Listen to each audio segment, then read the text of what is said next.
আসসালামু আলাইকুম everyone, hope you all are doing well.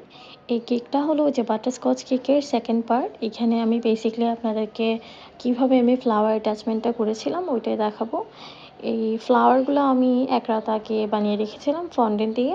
কারণ যখন আপনি এক রাত আগে বানিয়ে রাখবেন এগুলো খুব সুন্দরভাবে ড্রাই হয়ে যায়, আপনার কেকের সাথে অ্যাটাচ করতেও খুব সুবিধা হয়। তো আমি এখন ছোট বড় সাইজের কেকের সাথে সুন্দর করে ফ্লাওয়ারগুলো অ্যাটাচ করে দিচ্ছি, যে এভাবে দেখতে ভালো লাগে। আর নিচে আমি একটা ফন্ডেন্টের বর্ডার করে রেখেছিলাম, এর সাথে একটা বো হবে, এরপরে একটা উইশ নোট হবে। আমি মাঝে মাঝে উইশ নোটগুলা ফন্ডেন্টের গায়ে লিখি, বা মাঝে মাঝে আমি ক্রিম বা গেনাশ দিয়ে লিখে থাকি।